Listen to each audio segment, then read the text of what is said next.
Aerobes, anaerobes और facultative anaerobes. Aerobes वो हैं जिनको काम करने के लिए ऑक्सीजन चाहिए। एनारोब्स वो हैं जो ऑक्सीजन की गैर मौजूदगी में काम करते हैं। और फैकल्टेटिव एनारोब्स वो हैं जो ऑक्सीजन की मौजूदगी में भी काम कर सकते हैं और उसकी गैर मौजूदगी में भी काम कर सकते हैं। एरोब्स की बात करें तो वो सबसे पहले ऑक्सीजन डिपेंडेंट सिस्टम यूज़ करते हैं एनर्जी बनाने के लिए। ऑक्सीजन डिपेंडेंट सिस्टम से मुराद ये है कि बैक्टीरियल सेल एक प्रोकैरियोटिक सेल है। हमारे सेल्स में माइटोकॉन्ड्रिया होता है जिसमें हम इलेक्ट्रॉन ट्रांसपोर्ट चेन यूज़ करके एनर्जी बनाते हैं, लेकिन बैक्टीरिया इसी तरह का एक सिस्टम यूज़ करता है, लेकिन चूँकि उसके पास माइटोकॉन्ड्रिया नहीं है तो इसलिए वो प्लाज्मा मेम्ब्रेन को यूज़ करता है इस सिस्टम के लिए।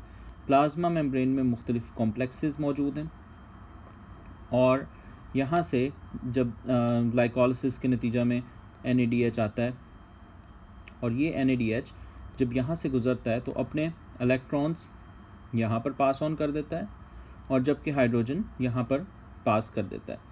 तो इसके बाद यहाँ से ये इलेक्ट्रॉन ट्रांसफ़र होते होते होते इस कॉम्प्लेक्स तक आ जाते हैं और यहाँ पर हाइड्रोजन एक्यूमुलेट होना शुरू हो जाता है।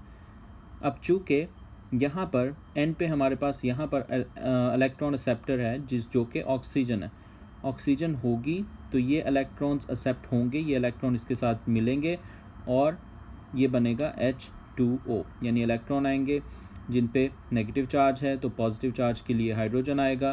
तो इसी तरह दो हाइड्रोजन आयन आके ऑक्सीजन के साथ मिलके H2O बनाते जाएंगे। इसके नतीजा में यहाँ पर चूँकि ये H इतने ज़्यादा इकट्ठे हो गए हैं, जब वो यहाँ से पास करेंगे तो ATP जनरेट होगी और ये ATP को वो यूज़ करके अपने डिफरेंट फंक्शन करेगा।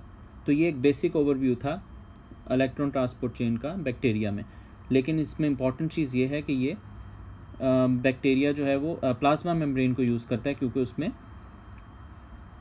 इंसानों की तरह यूकैरियोटिक सेल्स और इस तरह मेम्ब्रेन बाउंड ऑर्गेनेल्स नहीं होती। अब अगर बात करें कि इसके एग्जांपल्स, तो इसमें नोकार्डिया, सूडोमोनास एरिजिनोसा, माइकोबैक्टीरियम ट्यूबरकुलोसिस और बॉर्डेटेला पर्ट्यूसिस शामिल हैं। इसमें इम्पॉर्टेंट चीज़ एक और भी है, चूँकि इन्हें ऑक्सीजन चाहिए और लंग्स में अगर देखें तो लंग्स की अपाइसिस में ऑक्सीजन ज़्यादा होती है एज़ कम्पेयर टू ब्लड, तो ये हाईली ऑक्सीजनेटेड एरिया माना जाता है। तो एक तो यहाँ पर ब्लड कम है तो यहाँ पर इन्फ्लेमेशन के या इन्फ्लेमेशन समझ लें कि इम्यून सेल्स के जाने का सवाल कम पैदा होता है। इसके अलावा चूँकि यहाँ पर ऑक्सीजन ज़्यादा है तो माइकोबैक्टीरियम ट्यूबरकुलोसिस यहाँ पर रीएक्टिवेट हो सकता है। तो प्राइमरी इन्फेक्शन जब भी वो बताएंगे तो वो मिडल लोब या लोअर लोब में होगा, लेकिन अगर वो कहें कि अपर लोब में इन्फेक्शन है, इट मीन्स ये लेटेंट इन्फेक्शन था या ये रीएक्टिवेशन हो गई है इस माइकोबैक्टीरियम ट्यूबरकुलोसिस की। अब सवाल ये है कि ये रीएक्टिवेशन हुई क्यों? तो दो स्टेट हैं, एक for example immuno compromise state कि अगर उसकी इम्यूनिटी कम है तो इस वजह से, और दूसरे नंबर पर TNF अल्फ़ा इनहिबिटर का यूज़ है। होता ये है कि फॉर एग्जांपल अगर मैं एक सेल लूँ और इसके अंदर माइकोबैक्टीरियम ट्यूबरकुलोसिस का बैक्टीरिया आ गया, ये TB ऐसे फैक्टर बनाएगा जो कि TNF अल्फ़ा को इंड्यूस करेंगे। TNF अल्फ़ा यहाँ पर बाकी तमाम सेल्स को रिक्रूट करवाना शुरू कर देगा और बाकी तमाम सेल्स इसके गिर्द इस तरह घेरा डालकर खड़े हो जाएंगे, जिस तरह पुलिस ने इसे चारों तरफ से घेर लिया। जब तक ये TNF अल्फ़ा रहेगा तब तक ये ग्रैनुलोमा फॉर्मेशन रहेगी। ग्रैनुलोमा फॉर्मेशन ये वही सेल हैं जो इकट्ठे होकर यहाँ पर जमा हो जाते हैं। जब जब ये सेल यहाँ पर रहेंगे तो TB कई और जगह पर स्प्रेड नहीं हो सकता, वो इधर ही रहेगा। तो इसी वजह से TNF अल्फ़ा का बहुत बड़ा रोल है इस इन्फेक्शन को लोकलाइज करने के लिए। बेशक इन्फेक्शन क्रॉनिक हो जाएगा लेकिन है लोकलाइज ये अभी तक।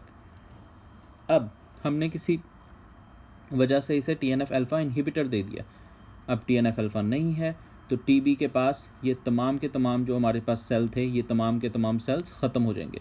जब ये सेल्स नहीं होंगे तो TB अब स्प्रेड करना शुरू कर जाएगा और बाकी जगह पर भी ये चला जाएगा।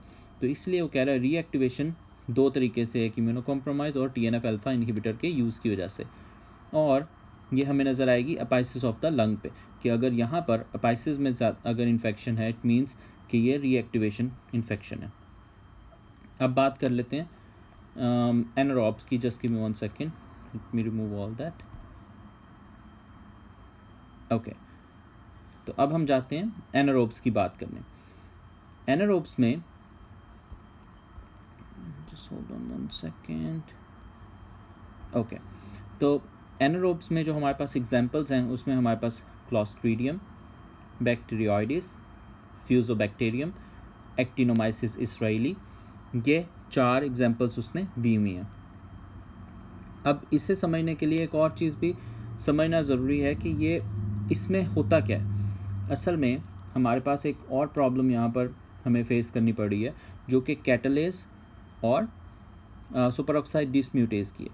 Late me take you to another page, तो उसके बाद हम देखते हैं कि प्रॉब्लम हुई क्या। पेज नंबर हम जाएंगे 109 पे और देखेंगे कि चक्कर क्या है, कि इसने क्यों बताया इसे। ओके, तो अगर हम ये देखें कि होता है, असल में ये है कि मैं एक मिसाल के तौर पर आपको बता रहा हूँ कि बैक्टीरिया के पास एक एंजाइम होता है जिसका नाम है कैटलेज, जो कि इसको तोड़ देता है। अब ये है क्या? ये है बैक्टीरिया का किलर H2O2, जो हम यूज़ करते हैं।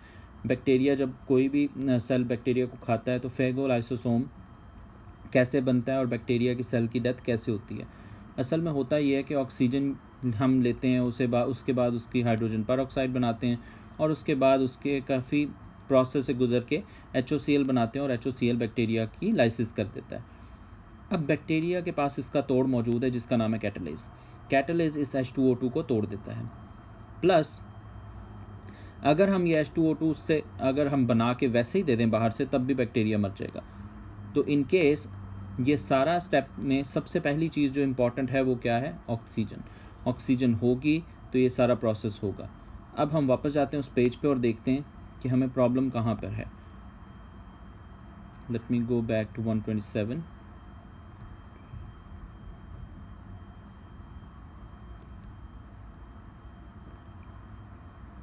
ओके, तो अब हुआ इसमें क्या कि हमने इसमें ये जो एनारोब्स हैं इनमें कैटलेज नहीं होता, यानी कि ये H2O2 को नहीं तोड़ पाता। तो H2O2 आगे जाके HOCl बनाएगी और HOCl बैक्टीरिया को मार सकता है। एक वजह ये है, और दूसरी वजह ये है कि सुपर ऑक्साइड डिसम्यूटेज नहीं है। सुपर ऑक्साइड डिसम्यूटेज H2O2 को बनाने के लिए इम्पॉर्टेंट है। H2O2 से पहले स्टेप में हमने देखा था O2, फिर उसके बाद ये स्टेप और उसके बाद H2O2। ये स्टेप पे, इस स्टेप पे हमारे पास सुपर ऑक्साइड डिसम्यूटेज काम करता है।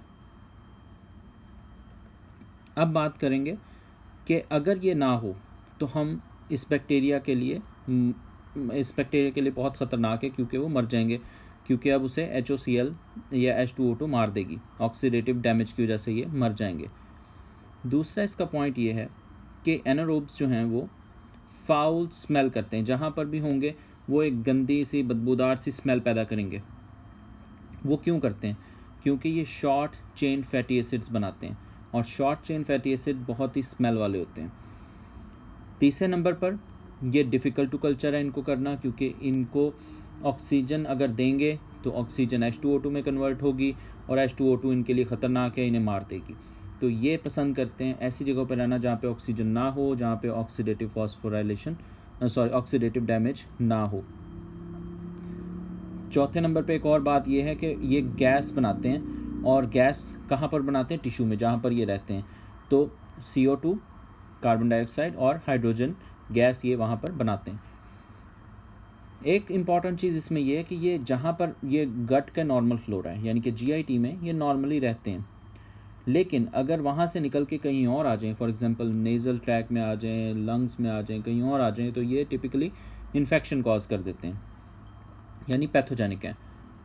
दूसरे नंबर पर अमीनोग्लाइकोसाइड्स इन पर काम नहीं कर सकती, क्योंकि अमीनोग्लाइकोसाइड को याद रखने का तरीका ये, अमीनोग्लाइकोसाइड में जो O है उसे समझें ऑक्सीजन है। क्यों? क्योंकि उन्हें ऑक्सीजन चाहिए होती है सेल के अंदर एंटर होने के लिए, यानी कि अब ये ऑक्सीजन पे पलते बढ़ते ही नहीं हैं, तो इसका मतलब aminoglycoside will not work on them. So इसमें हम अब आते हैं फैकल्टेटिव एनारोब्स की तरफ। फैकल्टेटिव एनारोब्स वो हैं जो एरोब्स की तरह भी काम कर सकते हैं, यानी ऑक्सीजन लेते हैं टर्मिनल इलेक्ट्रॉन रिसेप्टर के तौर पर और एटीपी जनरेट करते हैं, जैसे हमने पहले देखा। इसके अलावा ये फर्मेंटेशन भी करते हैं, यानी कि लैक्टिक एसिड बना सकते हैं और उसमें भी 2 एटीपीज इनको मिल जाते हैं। जब 2 पायरुवेट से ये 2 लैक्टेट बनाते हैं और उसके बाद NADH के बाद उसे ATP मिलती है। तीसरे नंबर पर ये इन ऑक्सीजन इंडिपेंडेंट पाथवेज के साथ ज़रिए भी काम करके एनर्जी बना सकते हैं। इसमें हमारे पास स्ट्रेप्टोकोकाई, स्टेफलोकोकाई और एंटेरिक ग्राम नेगेटिव बैक्टीरियाज भी शामिल हैं। Thank you.